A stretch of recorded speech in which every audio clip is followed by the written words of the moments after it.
Lucas 16, 16. Amém. Podemos? Amém. A lei e os profetas duraram até João. Desde então é anunciado o reino de Deus, e todo homem emprega força para entrar nele. Feche seus olhos.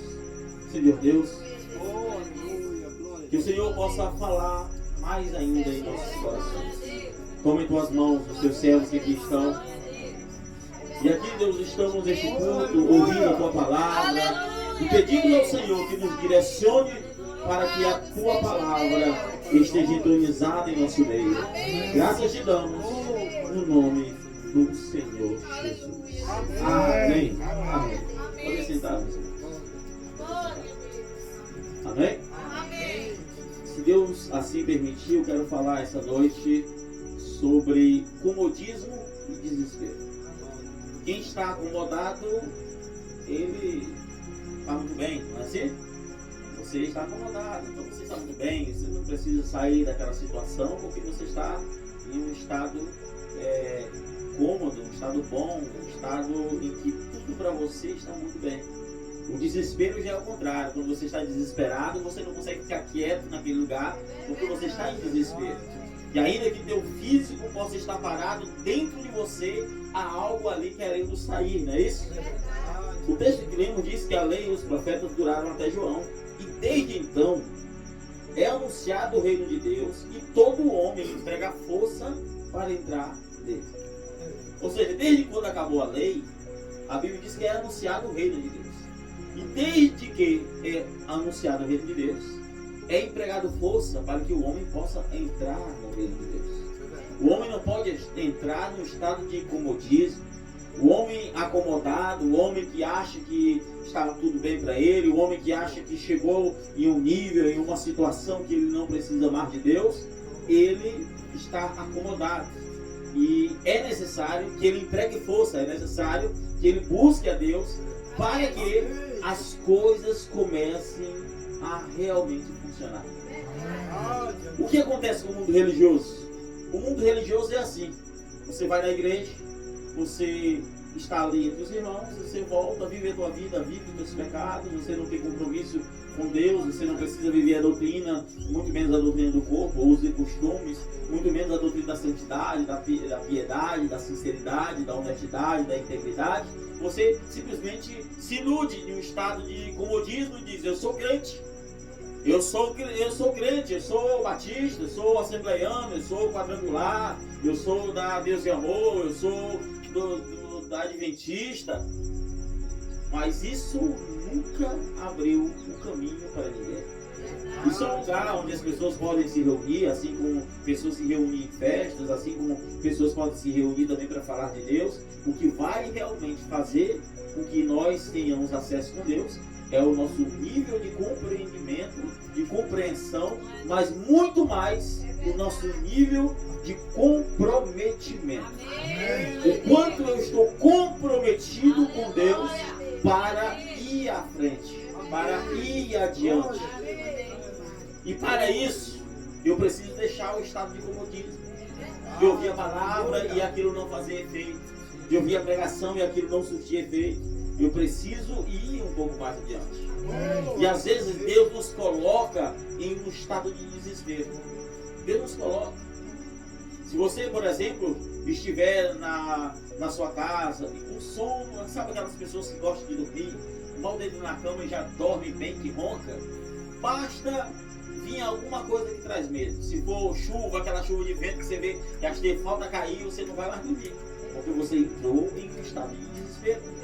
Se você souber que tem alguém arrombando a porta, batendo na porta e chutando, você vai procurar um meio de se escorar de qualquer maneira para segurar, você não vai conseguir dormir. E ainda digo mais, o ladrão pode ir embora, mas você não dormirá mais naquela noite. Você ficará ali, assustando, porque você está num estado de desespero. É assim que funciona. Satanás deveria fazer com que você estivesse com um estado de desespero tão grande que você começasse a vigiar o som, o trabalho, aquilo que ele está fazendo, aonde ele está agindo. Mas nós só não estamos nesse estado de desespero porque estamos acomodados. E quando estamos acomodados, irmãos, sabe o que isso gera? Discussões. Paulo diz isso, são discussões, vãs filosofias, vãs discussões de palavras que nada servem. Há muito tempo atrás eu estava dando um estudo na igreja e um irmão levanta a mão. Esse irmão não estava na fé, muitos anos. Ele levanta a mão. E não tinha nada a ver com a pergunta que ele fez. Eu queria fazer uma pergunta, ele faz. E ele então simplesmente fez uma pergunta que não tinha nada a ver com aquilo que estávamos falando, mas eu respondi. E ele perguntou: está escrito que o bom pastor dá a vida pelas ovelhas. O Senhor deu a vida já pelas ovelhas, suas ovelhas? Vocês estão entendendo, irmãos? Como que as pessoas utilizam-se de mecanismos, mas porque ele estava acomodado, ele não estava buscando crescer, ele estava procurando encontrar uma falha, alguma maneira. E eu disse: o que é dar a vida pelas ovelhas? O que é dar a vida pelas ovelhas?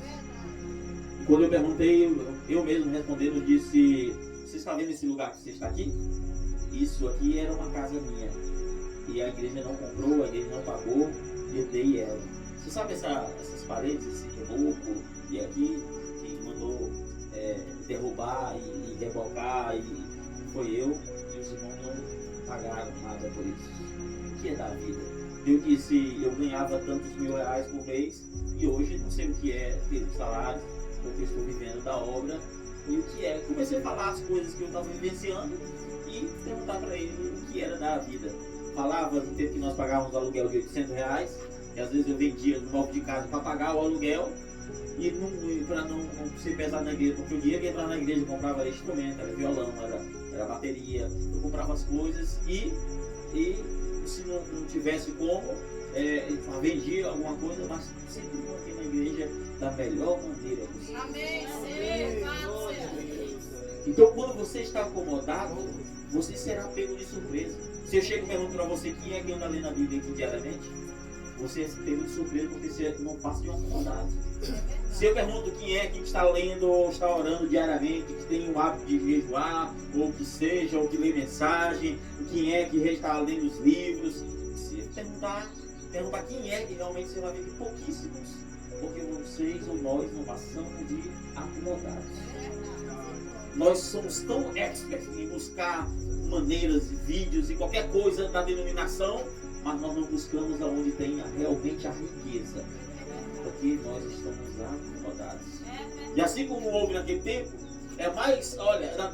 assim como eu dei o exemplo do rapaz, você vai ver que se nós nos acomodamos, na hora que vem a palavra diante de nós, sabe qual é o espírito que vem sobre nós? O espírito de revanche.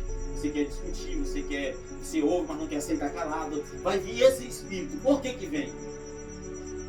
Por que vai vir? Porque é o espírito natural dessa era.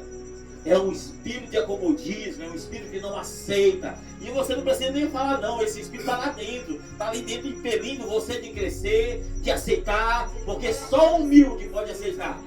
Só humilde fica em desespero. Mas quem é soberbo não sabe o que é desespero. Está acomodado demais. Seus erros, as suas falhas, a sua maneira. E aí você vai ver que vai continuar vivendo da maneira que está. Porque o desespero revela quem somos. É no desespero. Porque quando a gente se desespera, ou você vai para os pés de Deus, ou você chuta o balde de agora não quero mais saber de Deus não. Se alguém pisa no teu calcanhar, aí você diz assim, agora não quero mais saber disso aqui também não. Você vai começar agora a revelar quem você é. Mas se você for humilde, você vai dizer, não, eu errei isso aqui realmente está errado. Se essa situação está dessa maneira, é porque eu estou falhando. Mas se você não tiver o Espírito ou a excelência do Espírito de Deus, você não passa de um homem caído, de uma mulher caída, de alguém que precisa ainda nascer de novo. É assim ou não é? Amém. Então, o momento que estamos vivendo revela quem somos. Agora, não quer dizer que você está fadado ao fracasso. Quer dizer que essa mensagem, esta noite, essa pregação precisa produzir em você um estado de desespero. Amém. Quando você recorda para Êxodo capítulo 12, quando o povo estava lá e Deus disse assim, olha, tome banho, se lavem, vistam uma roupa bonita, porque hoje vocês vão sair da terra do Egito. O povo ficou feliz. estavam acomodadas, e todo mundo ali, talvez com suas melhores roupas, talvez como eles estavam no Egito, talvez com seus pendentes de ouro e tudo mais, e um olhava para o outro com o seu sapato mais lindo, o outro com suas joias mais lindas, e eles estavam tão acomodados, mas não entenderam o recado de Deus. Deus estava mandando lavar a roupa e dizer assim: olha, examina a tua vida, entra num estado de desespero, para você entender o que está faltando. Era isso que Deus estava falando. Mas Ele estava mostrando o que tinha, que era o seu acomodismo, que era o seu estado de tranquilidade, de beleza exterior. E então Deus disse: agora está vindo agora rapidamente o Espírito da morte. Está para passar por aqui. E quando o Espírito da morte vier, não vai escapar ninguém. E eu sugiro que você pegue o cordeiro, você mate o cordeiro e pega o sangue do cordeiro, passe nas portas, nas janelas. Quando você pegar esse cordeiro, você coma tudo. Ele disse: mas se a família for pequena, convide o vizinho, porque não pode sobrar nada até amanhecer o dia, porque antes que amanhecer o dia, o Espírito da morte vai matar o primogênito de toda a casa. Mas a casa que ele vê o sangue, o Espírito da morte passará por cima. Aquilo colocou aquele povo em desespero. O desespero era tão grande, irmãos, que não valia mais nada os seus pendentes. O desespero era tão grande. Imagine um pai, escute bem, se imagine você que é pai, você que é mãe, se imagine você saber que Deus está castigando os rebeldes e que teu filho ou tua filha pode morrer por causa da tua rebeldia, que eles pagarão por causa dos teus erros. E eles ficaram desesperados. Talvez os seus filhos estavam desesperados. Por que estavam desesperados? Porque eles iriam, mas com uma grande perca, talvez, dos seus filhos. Eles sairiam. Sim, porque Deus havia dito que iriam sair. Mas como? Debaixo de choro. Porque a promessa de Deus não falha. Agora, como você chegará lá? Rindo ou chorando? Por debaixo de prova, o pau caindo, o cacete comendo, e você nunca se convertendo de fato, e o pau vai comer, e o problema vai acontecer, e aí você vai ver que as coisas acontecem porque nós ainda não mudamos no estado de desespero. Estamos acomodados, estamos ainda muito crus naquilo que deveríamos estar. E os filhos falavam: pai, será que eu vou morrer? Meu filho, fica quieto aí, nós vamos comer ligeiro, coma ligeiro. Deus estava dizendo assim: se alimente ligeiro da palavra, coma toda a palavra, não deixe nada. As mensagens estão aí, você come? Não, deixa aí se estragar. Os livros estão aí, você se alimenta? Não, deixa se estragar. O joelho que vem dobrar na presença de Deus, você dobra? Não. O que você está alimentando? O desespero? Jamais. O alimento que você tem sofrido, tem passado, tem buscado se alimentar, nada mais é do que algo que alimenta apenas a tua carne. E por alimentar a tua carne, em vez de desespero, você estará acomodado debaixo dos teus erros, você estará limitado a uma condição que você não se vê mais crescendo, você não se vê mais evoluindo. Parece que a palavra não fala mais, parece que o teu coração não se alinha mais, parece que quando você ouve uma palavra que bateu contra um erro teu, o teu desejo é de botar aquilo para fora, você vai comentar. E tem um espírito, irmão, é assim, desculpe falar, mas tem um espírito que é assim, você quando o diabo está ali, uma coisa está grande, ele não aguenta ficar calado. Quer seja para a esposa que estiver indo, mulher, ou então a mulher disse: marido, que foi? Faz aquela pregação ali, foi pra cima de ti. É o diabo, é o capeta, não é outra coisa, é só diabo. Por que você não aceita? Porque está acomodado demais, meu pecadinho de estimação. Esse aqui não pode mexer não. Meu pecadinho de estimação, eu cuido bem dele, eu visto ele, eu levo para a igreja, eu trago da igreja. É um pecadinho de estimação, você não pode mexer. E aí você está acomodado demais. E esse é um problema. Esse é um dos grandes problemas que nós vamos encontrar. É assim ou não é?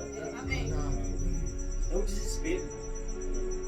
Aquela mulher do fluxo de sangue, ela estava de boa com a vida antes, tranquila, vivia a sua vida natural, de boa, muito tranquila.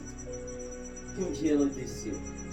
E ela foi um homem, ela foi um médico, ela foi um outro, ela foi um outro, ela foi dos magos, ela foi Ela foi nos remédios naturais, ela buscou toda a medicina da época, gastou tudo que tinha e agora ela se encontrava num estado de desespero. Os historiadores dizem que aquela mulher era uma mulher que tinha uma grande condição financeira, mas se encontrava num estado de pobreza, porque tinha 14 anos, gastou tudo que tinha. Tudo que tinha. Uma mulher sem saúde, sem nada. E agora, ela nesse estado de desespero, sabendo que a lei judaica diz que uma mulher, quando está no seu período menstrual, ela é considerada imunda e ela não pode sequer tocar num homem. E ela, ali naquele estado de desespero, não podia tocar em Jesus, não podia estar ali com Jesus. E ela disse: se eu tão somente tocar pelo menos na orla do vestido dele, eu serei sarada. Eram as piores condições que alguém tinha. Era alguém que era imunda, ter que tocar no santo. Mas ela disse: se eu só tocar no vestido dele, eu não quero contaminar ele. Sabe o cisto de pureza que colocou ela no estado, irmãos?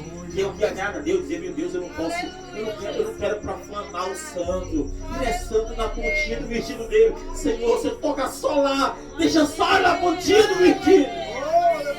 Só ali, Senhor, para não contaminar ele. Era a condição do coração dela. Era um desejo não só de se dar bem, não era um estado de comodismo, que ela estava assim: eu quero só me dar bem. Não, ela disse: eu quero me dar bem, mas não às custas dos erros dos outros. E ela estava lá e tocou ali, e na hora saiu virtude. Aquela que era imunda, quando Jesus olha para trás e diz que me tocou, havia agora uma santa ali. Não havia mais uma imunda. Por quê? Por causa do estado de desespero. O estado de desespero te coloca numa situação que as pessoas... Irmão, só quem está desesperado pode ser humilhado, pode ser o que for. Vai no médico, teu filho morrendo, e aí no hospital cheio, não tem gente, você pode querer espernear, fazer o que for. Mas se você estiver em desespero mesmo, sabe o que você vai fazer? Pelo amor de Deus, eu te peço, médico. Me ajude, minha filha, o meu filho está morrendo. Bota ele na máquina, eu faço isso por você, eu faço o que você quiser. É o estado de desespero. Você se humilha. Você é capaz, olha, o estado de desespero vai fazer você se humilhar o mais soberbo dos homens. Ele vai se humilhar. Ele vai se humilhar. Vai se humilhar. Basta ele estar no estado de desespero. Aí estava aquela mulher cananeia que chegou lá e disse: Jesus, salva, minha filha está doente. Jesus nem ligou. E ele falou de novo: Jesus, e ele nem ligou. E aí o Pedro olhou e disse: Senhor, não vai despedir essa mulher não, senhor, está gritando. Pedro, olha, a conversa era com Jesus e a mulher estava perto. A conversa era com eles dois. Ela estava gritando, era de longe, mas não estava pertinho. Senhor, estou aqui, Senhor. E ele nem ligando. E aí Pedro olhou: Senhor, tu vai despedir ela, manda ela embora, Senhor. Só não é lícito tirar o pão dos filhos para dar para os cachorrinhos. A mulher ouviu aquilo, ela podia se irar no estado de comodismo e dizer: eu não preciso de ti não, sabe o que ela fez? Senhor, mas até os cachorros comem as migalhas que cai na mesa do Senhor. Até os cachorros comem as migalhas que cai na mesa do Senhor. Para quem as migalhas? É para quem não é filho de Deus. Agora, por que nós estamos vivendo de migalhas? Nós somos crentes cara de pau, irmãos. Por que nós estamos vivendo de migalhas, aceitando esse comodismo que as coisas estão bem, não sei o que, você não dobra o joelho para acertar o que tem que acertar? O que está acontecendo conosco? A gente precisa enxergar o que é o Evangelho. Aquela mulher agora recebe a bênção, recebe. E às vezes por que nós não recebemos? Nós vivemos de migalhas. Será que nós vamos nos acostumar com essas migalhas? Filha de Jairo estava ali, e ele era um centurião, e Senhor, eu tenho autoridade, se vier aqui tantas pessoas aqui, se eu disser vai para ali, faz aquilo lá. Ele era, mas quando ele conversou com Jesus, cadê você? Cadê? Disse: Senhor, minha filha está moribunda, está morrendo. E ele olhou: onde é? Então, Senhor, se eu for lá, o senhor precisa ir lá não, Senhor. Eu tenho autoridade também, Senhor. Eu sei como é que funciona isso aí. Se eu disser faz isso aqui, a coisa acontece. Que fé! Que fé! Agora, escute bem, o estado de desespero fez com que aquele homem procurasse Jesus. Ele era um centurião romano. Ele procurou Jesus, e quando procurou, ele exaltou Jesus mais do que a sua autoridade. Ele disse, no natural aqui eu tenho autoridade, mas tu, Senhor, tu tem autoridade sobre o natural e espiritual.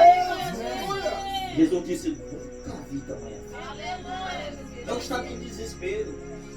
É o estado de desespero. Eu ouvi falar que alguém, um parente seu, teve um acidente. Se você não souber o que aconteceu, você vai ficar em desespero. Pode ter arranhado só o braço, só uma manhãzinha. Você não vai pensar, meu Deus, estão me enganando. Aconteceu isso aqui, eu tenho que ligar. E o telefone na hora não funciona. O estado de desespero, sabe o que vai fazer você fazer?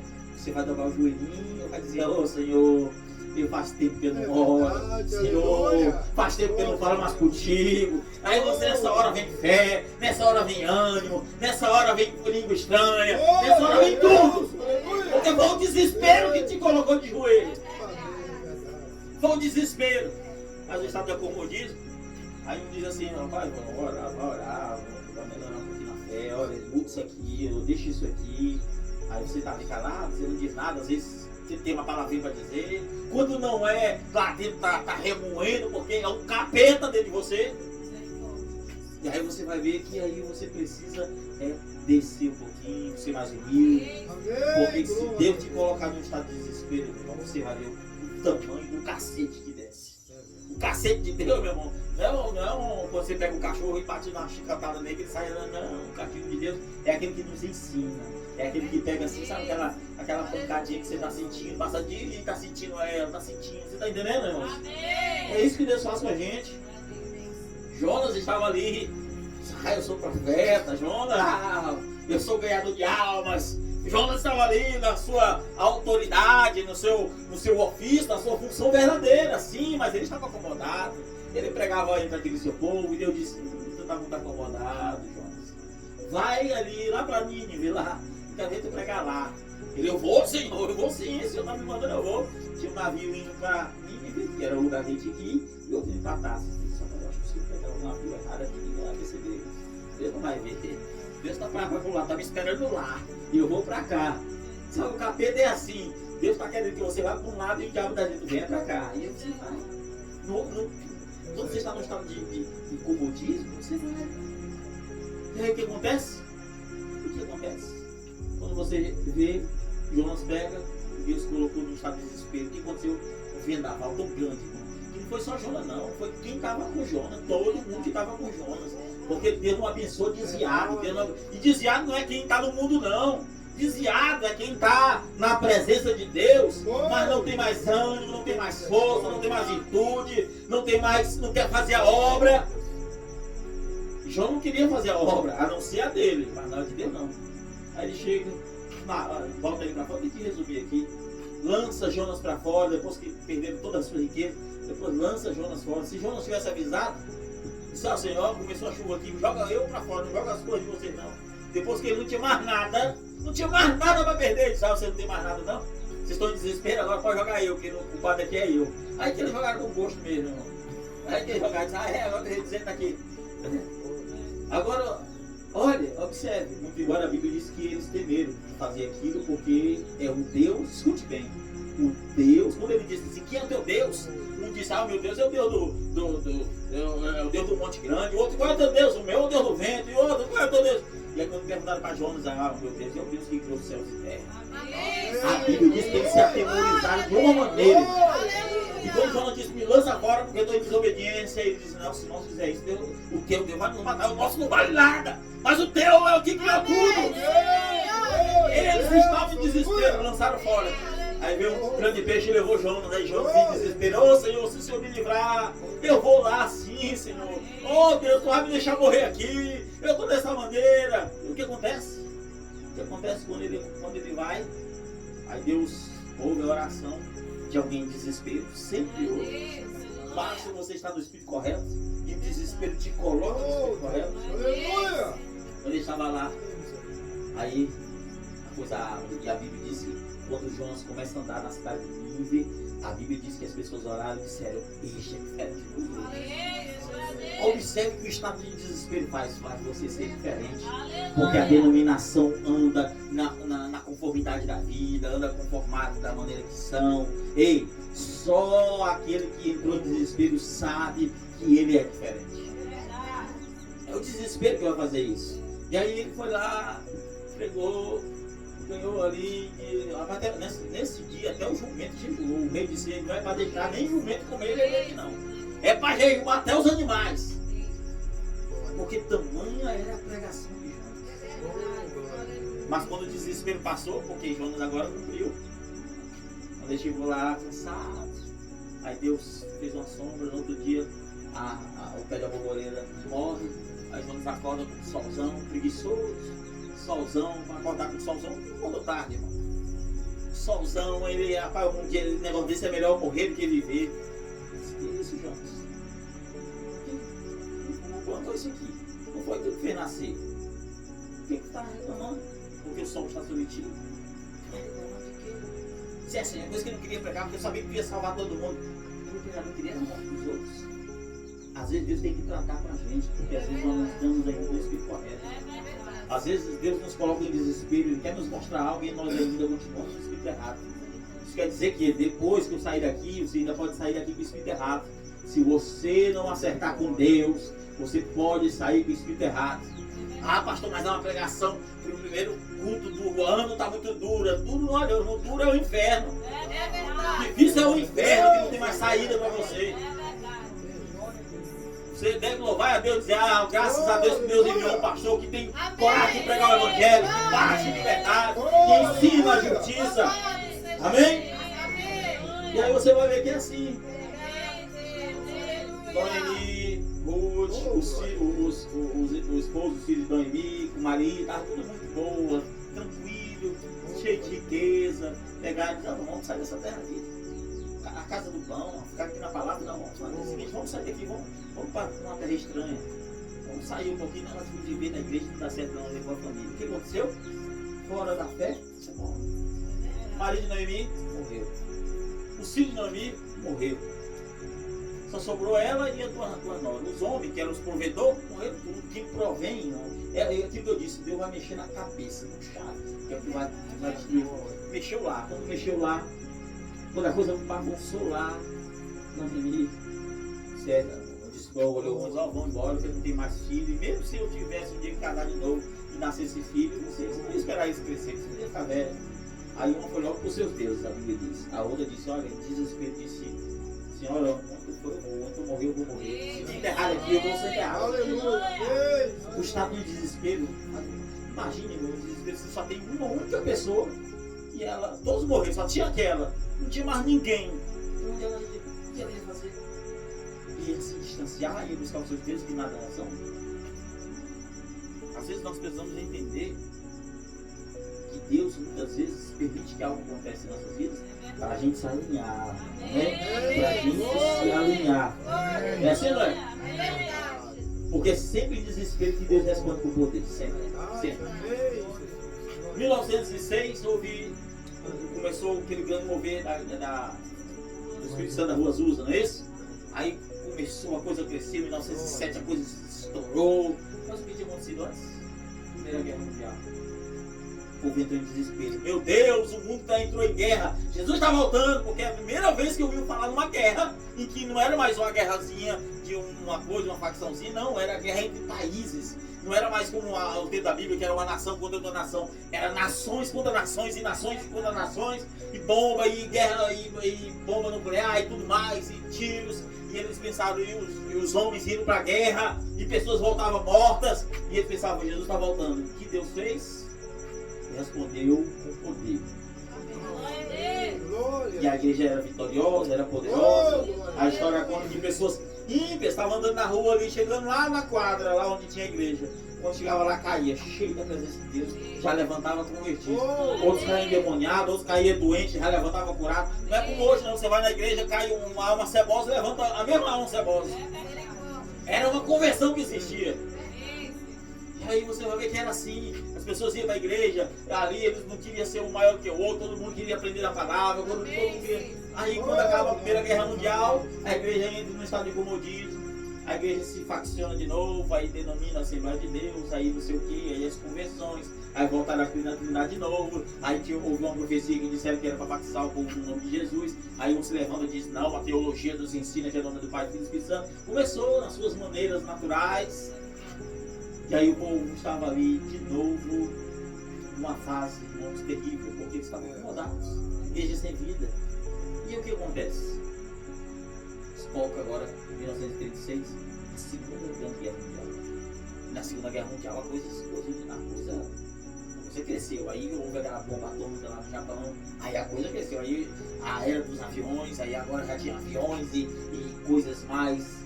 A coisa estava evoluída e o povo pensou, agora é o nosso fim. Que Deus respondeu? Uma segunda onda do poder, que foi justamente no período na vida do dia do irmão Brana, de Paulo, Caim, de Abraham. Deus respondeu agora não mais só com língua estranha, com santidade, mas com santidade, com língua estranha, com profecia. Porque maior foi o desespero, então maior era o poder de Deus. Maior era o poder de Deus. Aí o que aconteceu? 1960, a igreja estava fria. 1960, a realidade dos Estados Unidos. O que aconteceu? 1960, as campanhas de cura divina não davam mais para ninguém. Aí os cultos, aqueles cultozinhos mais light, enchia, mas culto de cura divina não dava mais ninguém. O que o pessoal queria ouvir era Billy Graham na época, um pregador de cura divina, que tinha aquela pregação mais dura contra o pecado. Eles não queriam, eles queriam aquela pregaçãozinha que deixava eles acomodados. Você será um salvo, irmão.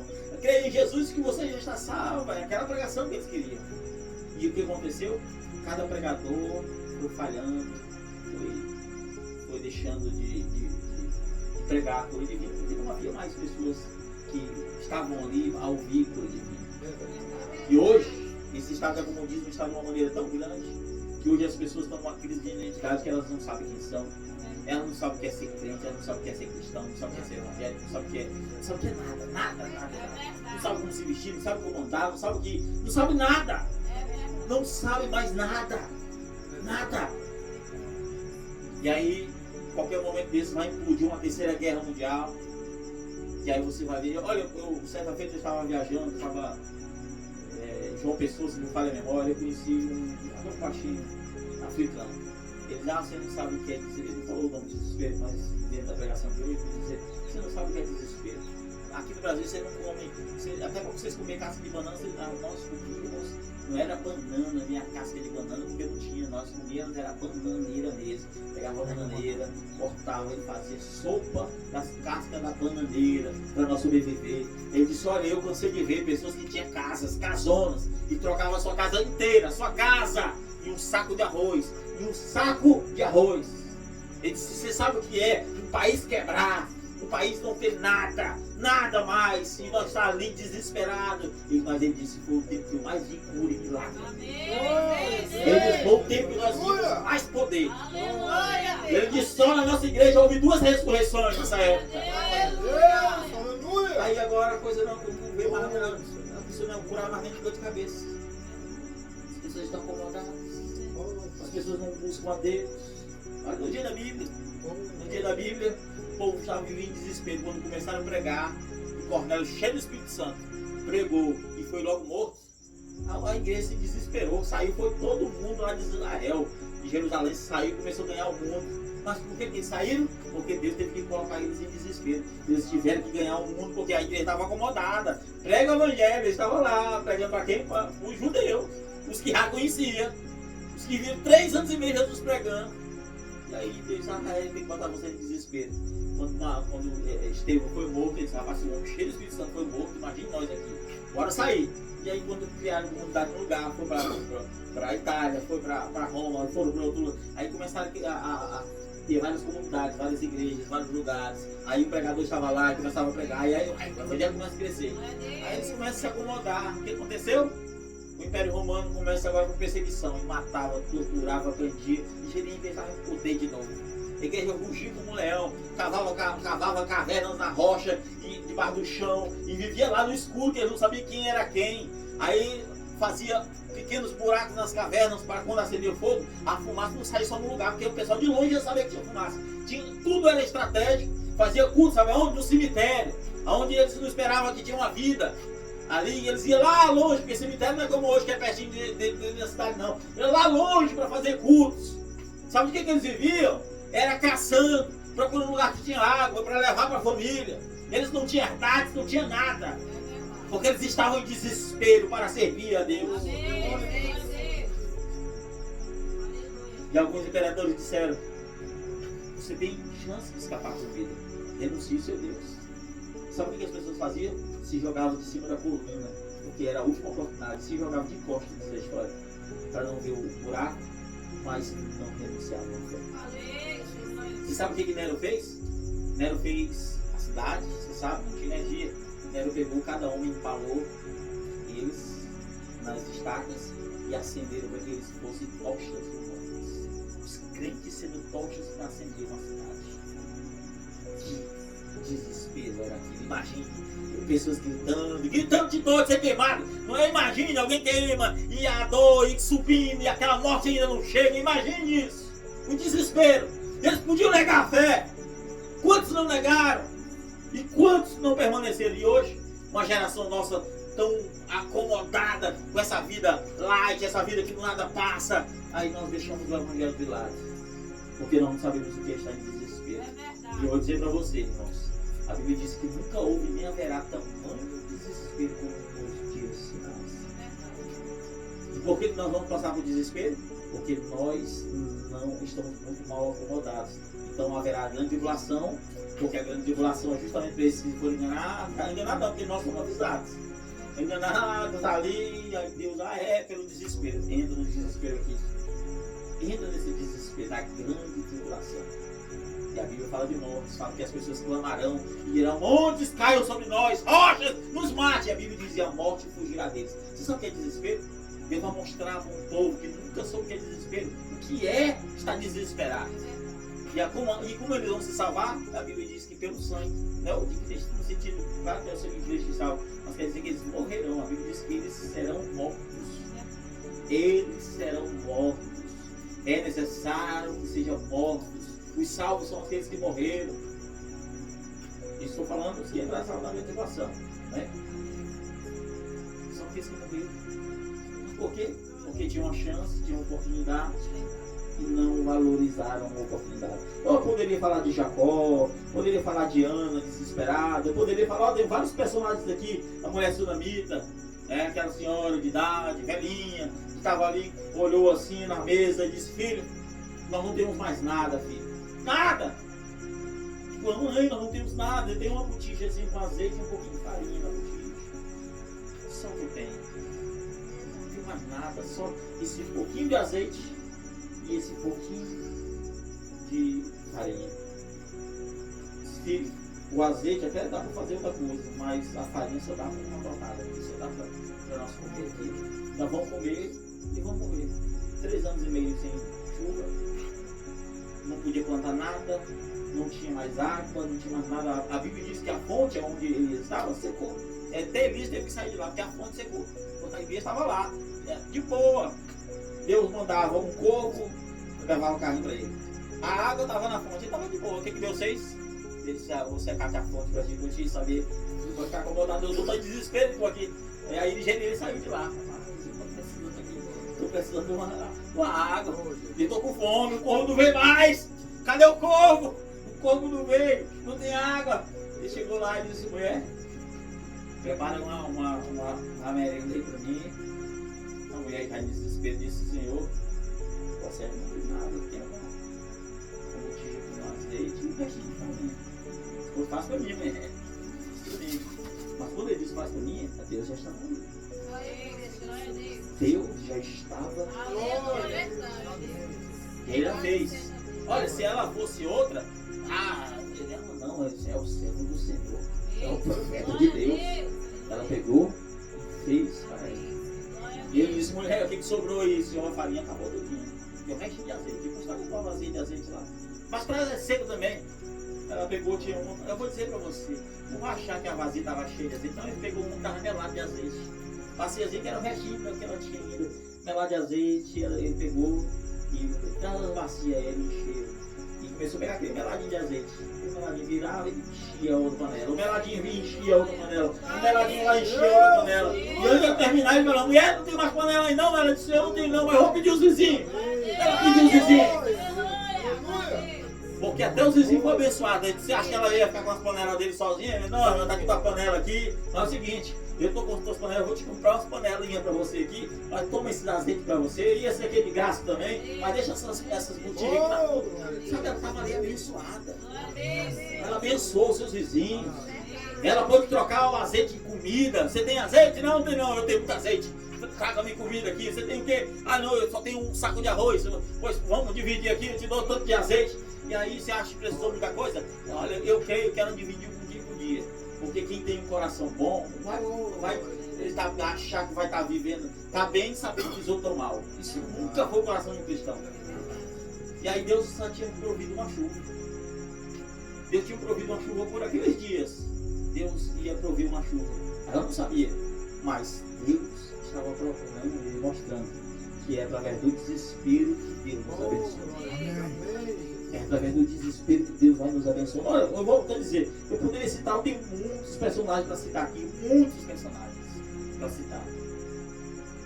Mas se você não entender, eu poderia citar vários personagens bíblicos, mas se você não parar para entender que sem desespero você pode estar do lado da oportunidade que você vai perder. Tinha dois ladrões na cruz. Um disse, Senhor, disse para o outro lado, rapaz, nós estamos pagando, nós passamos, a ver se aí não fez nada. E o outro olhou e disse, se tu é Deus, pode daí, tu é Deus aí, pois isso que você está suave. Está um pouco de desespero. O outro lá, sabendo que tinha que pagar, o estado de desespero só pediu porque ele lembrasse. E eu lembro de mim quando eu falava no teu paraíso. Porque ele cria, ele sabia que ele ia. Ele disse, Senhor, eu nunca me converti. Mas Deus precisou deixar que ele estivesse no estado de desespero para na última hora salvar. Foi o estado de desespero na última hora. Às vezes nós perdemos a última hora, o último momento de desespero. O último momento. Você não sabe se você vai ter o dia de amanhã e às vezes você perde o dia de hoje. Aquele homem nem sequer foi batizado das águas. Ele não recebeu o nome de Jesus, não estou falando fisicamente, mas ele recebeu espiritualmente. Se houvesse um amanhã para ele, a Bíblia diz isso, Pedro diz isso, que ele teria batizado. Pode alguém rejeitar as águas se receber o Espírito Santo assim como nós? Porque alguém sem o Espírito Santo pode ser salvo. E quando ele reconheceu, veio o Espírito que lavou aquele homem e disse, lembra-te de mim. Lembra-te de mim. Jesus disse, hoje mesmo tu estarás comigo. Que coisa grande, irmãos. É o estado de desespero. Como eu disse, podia falar de várias pessoas. Agora, não adianta queremos aproveitar as bênçãos, os milagres, sem desespero. Às vezes Deus nos permite, por quê? Porque nós titubeamos na fé.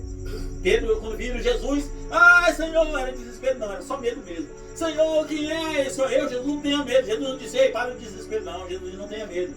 Porque crente não é andar com medo, não. Aí olhou lá e disse, ah, é tu, Jesus. Ah, Jesus, permita que eu vá até aí. Ele falou, bem, ele foi andando sobre as águas. Que milagre, um homem andar sobre as águas. Que milagre foi Jesus dizendo, venha até mim. Venha. E as ondas, imagine, não vai imaginar um lugar iluminado que você está no mar e está claro com as luzes ligadas para você ver as águas. Não, ele estava no truvo, olhou o vulto e não sabia quem era. E eu estou vendo o vulto, e um com medo, outro com medo. Jesus disse, ei, sou eu. Sou eu. Quando ele foi lá, deu um passo, deu outro, com as pequenas ondas cobriram seus pés, ele atemorizou. Sabe o que aconteceu com ele? Afundou. Aí quando ele afundou, ele estava indo até Jesus da maneira dele. Jesus era o que estava sustentando? Era. Mas da sua maneira você vai falhar. A tua fé vai falhar. Da tua maneira a tua fé falha. No estado de acomodismo a tua fé falhará. E quando ele afundou, ele começou a gritar agora em desespero, Jesus, filho de Davi, não me permita morrer aqui. E aí Jesus pegou pela mão dele e sustenta e leva. Porque é Jesus. É Ele que te levanta, é Ele que te sustenta, é Ele que te abençoa. Mas se você não estiver em estado de desespero, você nunca o terá do seu lado. Judas estava ali, nunca o teve. Mas andava lado a lado com ele. Porque não sabia o que era desespero. Nem quando o traiu. Nem quando aparentemente se arrependeu. Porque não houve arrependimento. E ele entrou em estado de remorso. Estava em remorso. E o que o remorso traz? Traz uma anguste, não um desespero espiritual. O desespero é aquele que o diabo traz, não aquele que Deus quer. É uma angústia. Ele tira a sua própria vida. Além de ele tirar a vida do doador da vida, ele tira dele. Veja o que Satanás faz. E muitos de nós estamos tirando nossa própria vida espiritual, porque nós estamos como Judas, traindo a Jesus, deixando ele de segundo lugar, deixando ele de qualquer maneira. Cuidado, tome cuidado, priorize o Evangelho, priorize o que você tem que entender. Olha, você não precisa religiosamente lavar o teu joelho e estar ali. Não, é bom, é muito bom. Você não precisa todo dia ou toda semana estar jejuando, mas se puder é muito bom. Mas se você não tiver uma ligação de fato com Ele, estou dizendo assim, se você não tiver em oração, se tua mente não estiver ligada com Ele, se tua ocupação da tua mente, se os teus planos não colocam, eu vou fazer isso, eu vou trocar isso aqui, eu vou fazer aqui, se você não tiver pedido a Deus, é tu que está na frente, Senhor, é tu que enviou, Senhor, você vai meter os pés pela mão. Ou você vai meter os pés pela mão. Que é Deus que faz. Tiago diz. Nunca diga, eu vou viajar para tal lugar. Diga, se Deus permitir, Deus vai na frente, eu irei para tal lugar. É assim, porque você não sabe o que é o dia de amanhã. Amém? Como eu disse, tem muitas coisas aqui para falar, mas eu acredito que Deus já falou conosco o suficiente. Estar acomodados, comodismo. Às vezes estou falando acomodismo, comodismo, tá? Às vezes eu falo acomodado e comodismo, mas ele acaba falando assim, acomodismo. Mas o comodismo, isso nos destrói. Então, viemos priorizar. Viemos priorizar o dia. Tome a sua decisão, carregue a sua cruz. Amém? Certa feita perguntaram a uma mulher puritana, uma jovem, o que é espírito de oração? Perguntaram para ela, o que é espírito de oração? E ela disse, Senhor, quando a conserva está lavando as louças, eu estou orando e dizendo, Deus, lava-me com as águas do teu espírito. Quando eu tomo banho, e eu estou ali depois de fazer meus afazeres de casa e tomo banho, eu digo, Senhor, lava-me, banha-me, Senhor, com a tua unção, com a tua santidade. E ela disse, quando eu estava varrendo a casa, eu disse, Senhor, que o Senhor tire todo o pecado da minha casa e tal. E aquele é o espírito de oração. É quando tudo que você faz, a sua mente está ligada em Deus. Você está pensando, lembrando da Escritura, lembrando de outra coisa. É isso que é. Esses dias eu estava na zona rural com uns irmãos. Eles talvez, se você colocar na internet, eles vão recordar. E aí nós estávamos falando das coisas de Deus, estávamos lá cavando, estávamos lá fazendo uma espécie de uma barragemzinha lá para fazer um pouco de companheirismo. E nós saímos, e alguns irmãos saíram para buscar alguns pneus. E então, eu estava lá com alguns outros, uns 3, 4, e nós começamos a falar das coisas de Deus. Nessa hora Deus começou a agir. Deus começou a revelar, Deus começou a falar, disse, olha, sua vida está assim, você está assim. Uma conversa. Nós só apenas chamamos a presença dele. Como a conversa começou? A conversa começou quando eu disse assim, olha como Deus, ele honra as coisas. Eu disse assim, olha, no dia de Eliseu, de Elias, ele fez o machado flutuar, ele estava trabalhando, estava igual nós aqui falando das coisas de Deus, estava lá, e quando ele caiu, ele orou. Ele disse a mesma coisa, é aqui, a presença de Deus está entre nós. E Deus pode provar isso. Eu falei toda simplicidade, e na hora Deus começou a agir. E falando de discernir o segredo do coração daqueles que ele estavam. Tá? Então, assim, é o que Deus faz. Deus, ele gosta da simplicidade. Deus gosta daquilo que é verdadeiro, que é reto. Glória a Deus, aleluia. Às vezes você sente mais a presença de uma conversa entre irmãos do que às vezes no culto. Por quê? Porque às vezes numa conversa você está desarmado. Você está ali desarmado. No culto, às vezes você está armado, você não quer aceitar. Você está dentro de você, tem um espírito querendo rebater. Às vezes é o contrário, no culto você aceita, mas fora ali você não quer, porque é o momento, que momento você está, qual é o espírito que está te usando. Por isso que Jesus disse para João, o apóstolo amor, foi pregar, evangelizar nenhuma alma que eles ouviram, ele disse, tu sabe que espírito tem? Ele disse que ia ganhar vidas, ganhar almas, e está querendo agora que para descer fogo você vai matar eles? Ele disse que é para levar a salvação. E às vezes não sabemos que espírito temos. Falhas, nós vamos continuar tendo. Escute bem, falhas continuaremos tendo. mas é a tua luta contra as tuas falhas é que vai fazer você agradar a Deus. Não é uma vida em perfeição, porque você nunca alterar, mas é o teu desejo de viver uma vida perfeita. Amém? Vamos orar, vamos orar. Se puder, vamos fazer a oração final. Louvado.